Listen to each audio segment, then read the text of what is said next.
Donc, racine carrée, partie 2. Donc, cette partie concerne en fait l'application des racines carrées.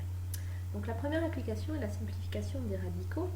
Et donc, on va chercher à réduire au maximum l'écriture des racines carrées. Donc, pour cela, qu'est-ce qu'il va faire? On va devoir donc chercher des radicaux entiers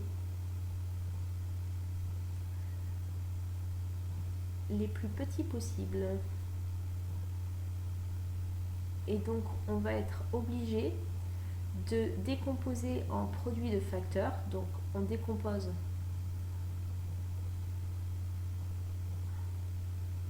en produit de facteurs les nombres donnés.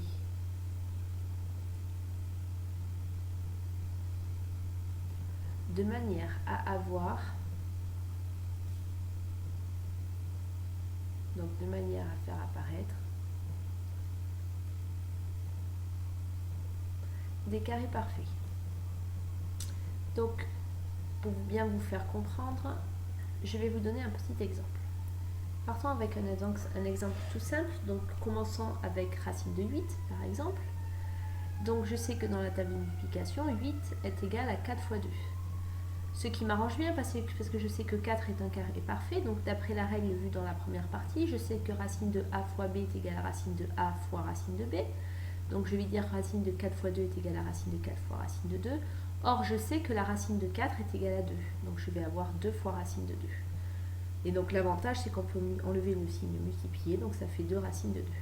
Donc, le radical 8 est devenu radical 2. Donc, un radical entier beaucoup plus petit. On ne peut pas aller plus petit. Et donc, on dit ici qu'on a simplifié l'écriture du radical. Maintenant, essayons de donner un autre exemple. Si on prend l'écriture 3 racines de 28, je sais dans ma table de multiplication que 28, c'est 4 fois 7. Donc, je vais noter 4 fois 7. Donc, d'après ma règle vue en première partie, je sais que c'est 3 fois racine de 4 fois racine de 7. Or, je sais que racine de 4 est égale à 2. Donc, ça va être égal à 3 fois 2 fois racine de 7. Et donc, je vais multiplier les nombres qui se ressemblent. Donc, ici, les nombres entiers.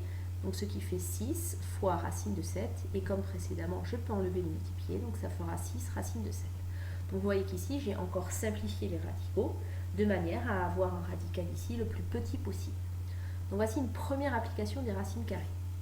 Donc, pour voir si vous avez compris, à quoi serait égal ici racine de 45? À vous de jouer. Ensuite, la deuxième partie concerne en fait l'addition des racines carrées ayant le même radical. Donc en fait, il faut ramener les écritures sous la forme a racine de b, où on peut additionner en fait tous les radicals de la même nature. Je vous donne un exemple. 2 racines de 2, donc imaginons que ça c'est l'expression a, moins 2 racines de 3, plus 5 racines de 2, plus 8 racines de 3, moins 12 racines de 3. Donc vous voyez ici qu'il y a plusieurs familles. Il y a la famille des racines de 2, donc que j'ai ici et ici. Et j'ai enfin ici la famille des racines de 3 qui est ici, ici et ici. Donc je vais pouvoir additionner les racines. Donc si j'effectue l'opération, donc j'ai 2 racines de 2 plus 5 racines de 2, donc j'ai 7 racines de 2 au total. Ensuite, j'ai moins 2 racines de 3, plus 8 racines de 3, donc moins 2 plus 8, ce qui fait 6 racines de 3. Et moins 12, il reste donc moins 6 racines de 3. Donc vous voyez qu'ici, j'ai pu regrouper les radicaux de même nature, de manière à pouvoir simplifier la somme ou la soustraction, d'accord, des racines carrées. Imaginons maintenant que j'ai cette somme-là, j'ai moins 3 racines de 75, plus 5 racines de 12. Donc, je vais pouvoir décomposer 75 sous la forme 3 fois 25. Je vais pouvoir décomposer mon racine de 12 sous la forme 4 fois 3. Racine de 4 fois 3, donc d'après ce qui a été dit précédemment, c'est égal à moins 3 fois racine de 3 fois racine de 25 qui vaut 5, plus 5 fois racine de 4, donc ça vaut 2, fois racine de 3. Et donc on voit ici qu'il y a, ça fait partie de la famille des racines de 3. Donc si j'effectue l'opération qui est ici avec le 5, ça fait donc moins 15 racine de 3. Et ensuite 5 fois 2 plus 10 racine de 3. Et donc moins 15 plus 10, il reste donc moins 5 racine de 3. Donc voilà l'application pour l'addition et la soustraction des radicaux. Je peux également ici multiplier ou diviser des racines carrées. Donc tout d'abord sur des opérations simples. Donc sur les opérations simples, il suffit juste de les multiplier entre elles. Imaginons que je prends racine de 8 fois racine de 2. D'après la règle vue précédemment, c'est égal à racine de 8 fois 2, ce qui fait racine de 16, et donc ce qui fait 4. D'accord ? Si maintenant je prends un autre exemple, racine de 3 fois racine de 5, ça fait donc racine de 3 fois 5, ce qui fait racine de 15. Et si je prends par exemple 2 racines de 5, tout ça au carré, donc par définition du carré, c'est 2 fois racine de 5 multiplié par 2 fois racine de 5. Donc le 2 et le 2, je vais pouvoir les multiplier, ce qui donne 4 fois, et racine de 5 et fois racine de 5, il reste 5. Donc le résultat ici est 20. Donc vous voyez que j'ai pu utiliser le produit de racines pour simplifier les écritures. Ça marche également pour les quotients. Si je prends par exemple le quotient racine de 8 sur 32, je vais pouvoir dire que c'est égal à 8 sur 4 fois 8, pardon. Je vais pouvoir simplifier par 8, il reste 1 au numérateur, donc ça fait racine de 1 quart. Et racine de 1 quart, c'est racine de 1 sur racine de 4.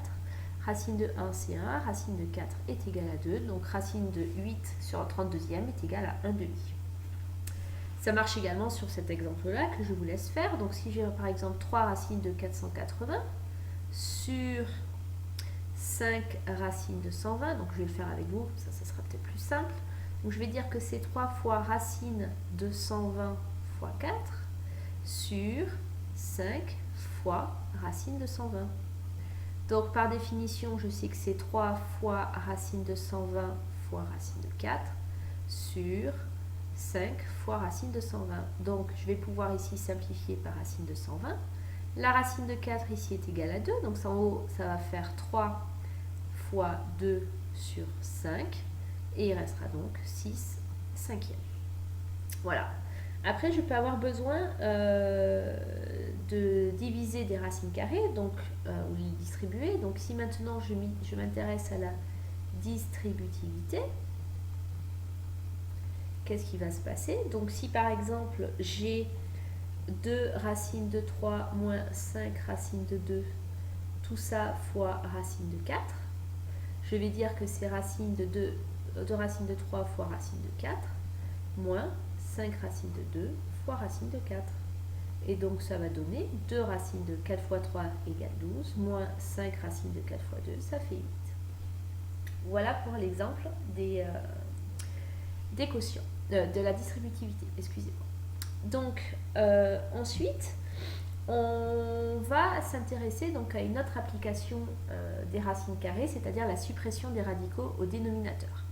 Donc deux cas vont se présenter. Le premier cas, c'est la forme, donc si le dénominateur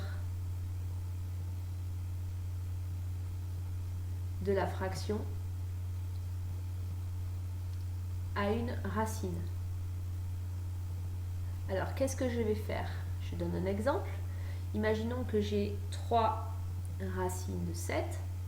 Pour enlever le dénominateur où il y a une racine, je vais pouvoir ici multiplier par cette racine-là en haut et en bas. Donc, je vais multiplier par racine de 7 en bas et en haut. Donc, qu'est-ce que je vais obtenir? Je vais obtenir ici la multiplication de 3 fois racine de 7. En bas, racine de 7 fois racine de 7. Donc, ça fait 3 racines de 7 sur 49. Pardon, pas 49, sur 7. Voilà, donc voilà ce qui se passe. Si maintenant les dénominateurs sont de la forme A plus ou moins B racine de C, je vais multiplier par ce qu'on appelle l'expression conjuguée. Donc comment ça fonctionne? de manière très simple. Imaginons que j'ai à faire 1 plus racine de 3 divisé par racine de 2 moins 1. Je vais donc multiplier ici par ce qu'on appelle l'expression conjuguée. Donc l'expression conjuguée, c'est de prendre cette expression-là, mais au lieu de mettre un moins, on va mettre un plus racine de 1. Et je multiplie bien évidemment en haut et en bas par ce terme-là. Donc ça va me donner finalement en haut 1 plus racine de 3 facteur de racine de 2 plus 1. Et en bas, racine de 2 moins 1 fois racine de 2 plus 1. En distribuant les termes, il reste en haut racine de 2, plus 1 fois 1, ça fait 1, plus racine de 2 fois racine de 3, ça fait donc racine de 6. Racine de 3 fois 1, il reste racine de 3. Au dénominateur, donc racine de 2 fois racine de 2, d'après la règle, ça fait 2.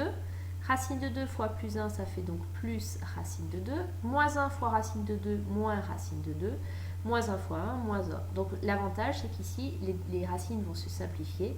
Il va donc rester en haut 1 plus racine de 2 plus racine de 3 plus racine de 6 divisé par 2 moins 1, ce qui fait 1. Et donc il ne restera plus que l'écriture 1 plus racine de 2 plus racine de 3 plus racine de 6. Voilà. Une dernière application des racines carrées, c'est la résolution des équations x carré égale a. Donc, si a ici est positif, d'accord, l'équation admet deux solutions qui sont moins racine de a et plus racine de a. Si a égale à 0, alors ça admet une solution, désolé, qui est égale à 0. Et si a est négatif, l'équation n'admet pas de solution. Donc, si je vous donne maintenant un exemple, si je veux résoudre x au carré égale 36. 36 ici est positif, donc l'équation a deux solutions, x égale plus racine de 36 ou x égale moins racine de 36. Ce qui fait x égale plus 6 ou x égale moins 6. Si maintenant j'ai x au carré égale moins 4, c'est impossible car un carré ne peut être négatif. Et enfin, si j'ai par exemple 2x au carré égale 8, je pourrais dire à ce moment-là que x au carré est égal à 8 sur 2, donc 8 sur 2 ça fait 4, donc x au carré, est égal à racine de 4, ou x est égal à moins racine de 4, c'est-à-dire x égale 2 ou x égale moins 2.